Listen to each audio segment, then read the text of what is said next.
Hey everybody, Ben here. Thanks for being here. Thanks for showing up for yourself each and every day. So if you're here from the short, you already have a backstory. If not, our word is advocate.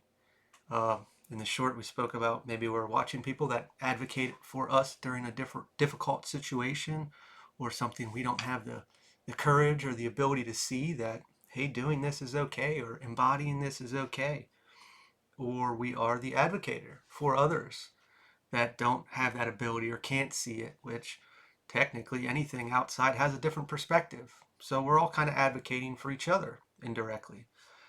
Everybody sees something different, and through that process, it might trigger something or initiate something inside of us. And we begin to realize something maybe about ourselves or how we've been holding ourselves back, or to give us that courage. It starts that little bit of fire inside that, hey, I can do this. Our supporting angel number card is an important shift. It is that initiation. It is that action, that progress, that trigger. It goes into overcoming the challenges, mastering wisdom, discovery, spiritual journey, blessings. So I was like, well, what are we going to talk about with advocate? Spirit, and it's self-image, or how we feel about ourselves. Uh, when we I noticed I had a pimple this morning, and I was like, where the hell did this come from? What's this for? Why is this here? And normally that would never bother me, but for some reason it did. And I said, well, that's not right. And if we really think about, or at least when I really think about it, the person that wants me to fail the most or uh, be miserable, disgusted with myself, destroy myself, is sadly not the person anybody would think would want that for someone. But it's this constant reminder of a fight that we must go through. And I think of, you know, out there and how everybody is very self-conscious of them. So maybe not everybody, but when we look out at the world every day, we do this thing comparing. And we see, well, that person might be prettier or more handsome or appear this way, and they must get all the guys or all the girls, or life must be so easy for them. And I wish I appeared this way or I looked that way, because if I did, I would be, what's the right word? Those options would be available towards me, to me. Can't talk now. Or I would just feel better about myself that I have those options and whatnot. And sure, we can do that all through ourself. There can be other people that want us to feel bad about ourselves, that they were jealous of X, Y, or Z. On this energetic aspect, taking away this face value of I appear this way and I believe or think people perceive me however I think or they show me, and that's rejection or being not good enough. But on an energetic point, when we are really in a place of this authenticity, if we will, we are in our own, we are living in a place that the external doesn't affect us. We don't take ownership of what's going out there. We're not doing this, we're not appearing this way for that validation. That energy is generated in here, and I am emanating it. It is my aura, it is a presence. And that is more attractive than not. Just from reference, if I'm looking at photos online of people that some would deem attractive, you can kind of tell right away that while they don't have anything to them, they just have this, or this is what they're all about. Their smile is fake, it's not real, there's not that energy signature to it. When we actually carry that, which means that we would have to find ourselves valuable somehow, we would have to see the value in ourselves. We carry that is more attractive than just this, what is qualified as attractive. If we actually look at pictures of people around the world in different cultures, and they may have things that in the United States or other countries would deem as imperfections, that smile, that energy is so much stronger in those other places of the world, because they were never told that there's something wrong with them. Because other people may have had imperfections, but that purity, that authenticity is so strong there. Why is it so different here? Why is everyone chasing this appearance? Because that's what's leading uh, the economy in essence. But we don't want to get into the politics of it. But if you look at every ad, everything that is in your face, what does it all surround? You. What's going to make you better or make you think you're going to be better? What do you have to do to get to that space? And the fact that we feel like we have to change ourselves already for that, leading with that have to be an honest question. Am I doing this for myself and just to be healthier? Maybe I was a bit overweight and I'm out of breath and I don't want to be that way anymore. Let me fix that. That's different. But if we're doing this, if there's something inside that we're doing this for that, uh, we're in that place of not feeling good enough about ourselves. We don't. We are in this comparison, and I'm doing it to get to this stage or this space, this status, or whatever we want to call it, category. And what am I seeing every day? Am I seeing things that make me feel shitty about myself all the time? When can I leave this place? Obviously, something got in there and said we weren't good enough. Maybe, I mean, if we really think about it, and uh, I'm going to use someone from another culture because they would already be embodying this. And if they came into a space that, like here, and experienced that, they wouldn't think anything of it because they're already in it. They already feel good enough about themselves. They have accepted themselves. They feel accepted wherever they go. And until they go somewhere that everybody doesn't feel accepted with themselves, which makes this like little group of everybody's unaccepted. It's this projection. It's emanating. If I don't feel accepted about myself or I don't feel good enough about myself, I'm going to project that onto somebody else. And then they're going to project that onto somebody else. And it's just bouncing all around. And no one feels good enough. How do we finally change that? Well, we start with ourselves. And then that vibrates. And then that advocate aspect or that trigger happens. And then somebody sees that. And then they start to embody that. And it's this chain effect, this ripple effect of just being okay with yourself. Nine of Swords, mental strife. I don't really know who I'm talking to here or who's viewing it, but that can consume us. We can go anywhere and everywhere, even be alone in our own home and feel pathetic of ourselves, shitty, worthless. I'm not good enough. I don't deserve this. And I don't look this way. Sure, it can start with that, how we appear, uh, but then we embody it, and that ripples through every aspect of our life. Our job, people think our pet's too pretty for us. You know, it can go really deep. But uh, how do we turn that off? We can watch a lot of things that keep us there. We can look at a lot of people that we're in that comparison space, or we can start to just embody that, live for ourselves, and then allow everything else to follow and fall into place. Page of Cups, youthful emotions. When we were a kid, this never crossed our mind. I often say, if you ever watch children play at that very young age, it doesn't matter. They don't even need to speak the same language. They can be different gender, you know, male or female. They can uh, be different races. It doesn't matter. They're playing and they're so happy. And like I said, they don't even need to know how to communicate. They're picking up on energy and they're playing. And it's not until our parents or their parents step in and dump their shit or their ideologies into their head, and then things change and it's all over. Just like this, the society in general, until all that shit was dumped in, that person in that other culture was fine.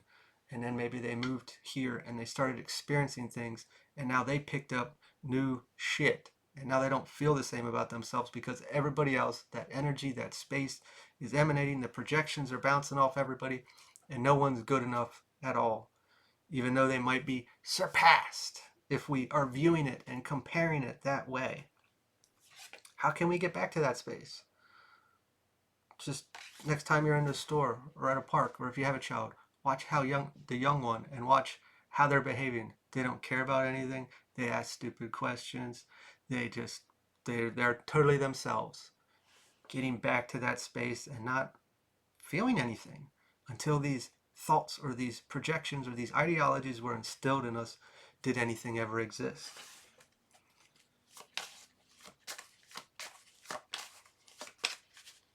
No, we already got one here on the ground. Three of Cups, camaraderie. Uh, Celebrating again, celebrating life. The aspect of small wins came to mind, but I'm looking for the big win.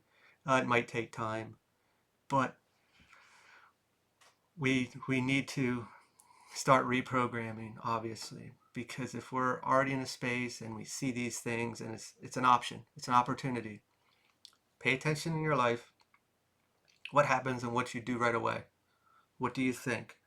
Uh, I know I said it a long time ago, but a lot of people nowadays, I notice, and I did this before until I caught on to it. And I was like, I'm done with this.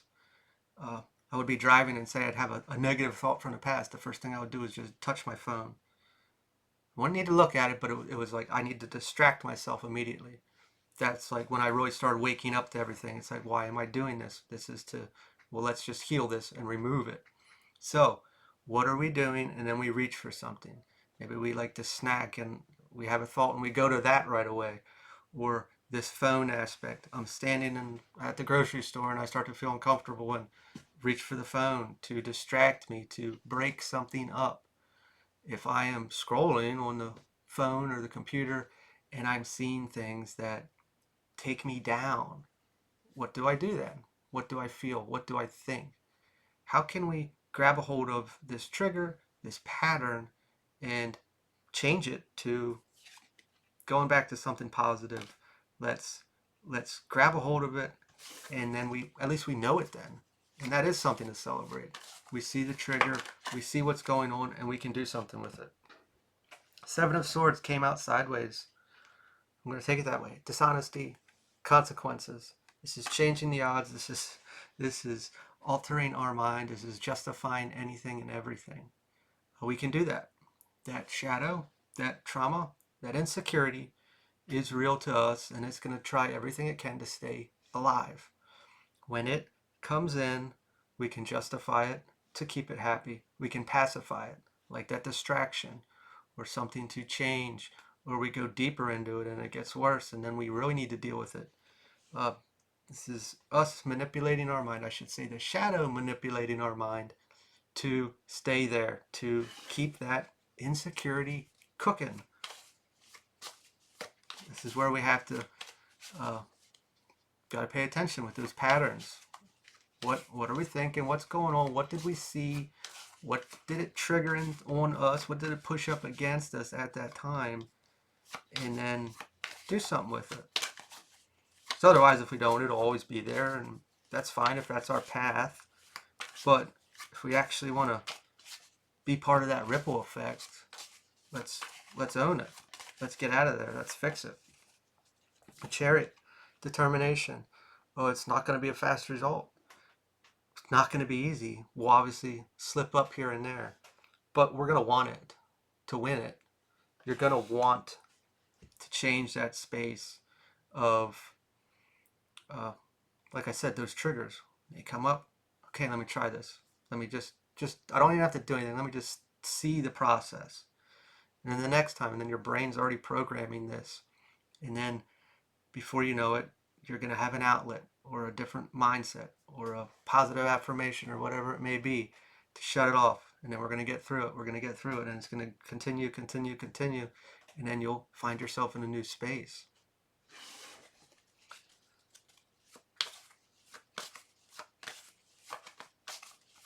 Something came through there. I missed it.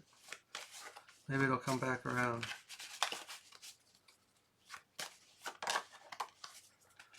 Four of Pentacles.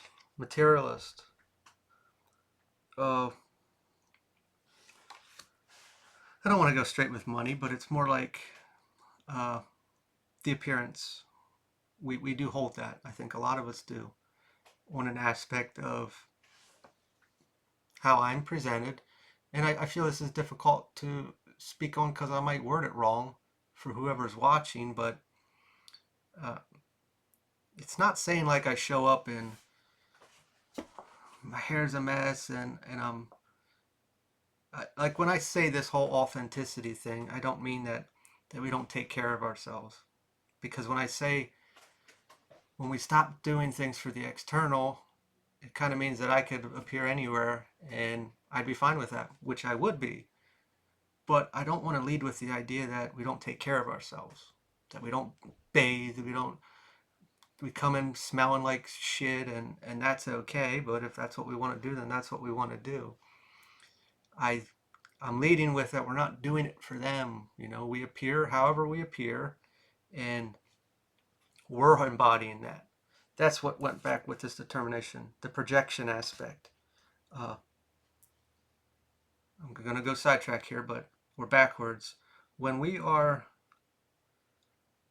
going through this and say somebody was rooting against us, obviously somebody had to. That's why we felt that way in the first place. We didn't feel good enough. Maybe our parents didn't feel good enough and they projected that onto us. Or they didn't feel satisfied with their body, or whatever it may have been. They projected that onto us, and then we took that as an identity. Or maybe somebody at school did this. Same thing. This identity came from someone. We got the shadow, and then we carried it for a while, and we're going to fix that. We're going to work through that. But during that process, uh, those projections still exist. We can do the work. We can heal. We can get a hold of those triggers, and we can see it for what it is. But projections are still going to exist, especially if you start emanating that energy. Someone's going to have a problem with that. They're not going to like that. And it's going to be this bit of a battle. But during that healing process, we've learned ourselves. We now know ourselves. We knew the shadow. We worked through it, whether we healed it completely or we healed a lot of it. At least we understand it. We know what it does, what the triggers are, and why it may be happening. These projections will happen, and that's where we have control of what happens. We decide whether we take ownership of it or not. Gonna get one last closing card here.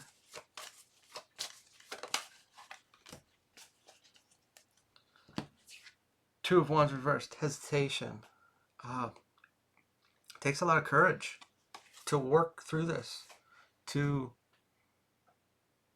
not lead with this, which I don't really think I finished. It's pretty natural for us to perceive that everything out there is external of us, and what it says or what it thinks, we are going to take ownership of that if we're in a wounded place, which in this place it would affect us if somebody is judging us or looking at us, or that's going to come in, and we're going to feel it. We're going to take ownership of it. We're going to identify with it. Now, if I feel that way, I'm going to project that out. It's the reflection, but the easiest way is that they're thinking this of me, and I'm less than. So I have to continuously try to show up a certain way to receive that in a positive light versus a negative light.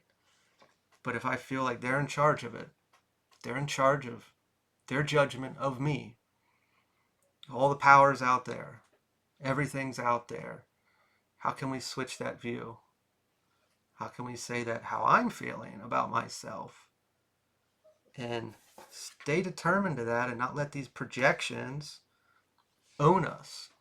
That is the turning point.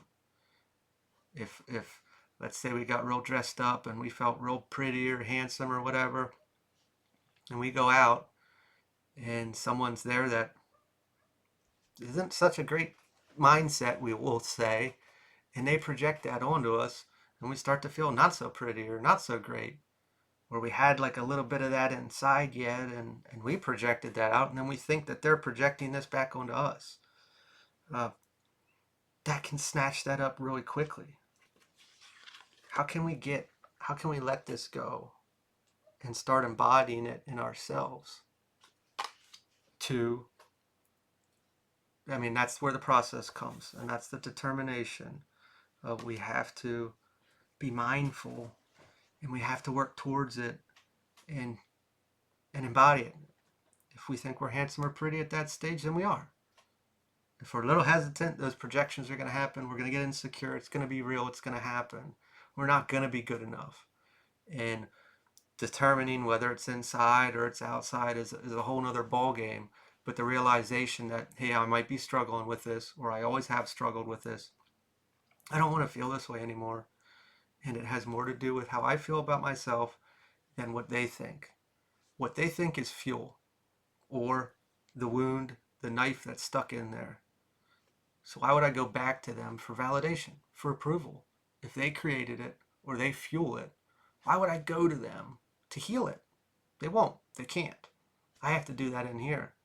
And by doing so, there is no wound, there is no knife anymore stuck in there, there's no arrow, and there's no fuel. There's no fire burning anymore.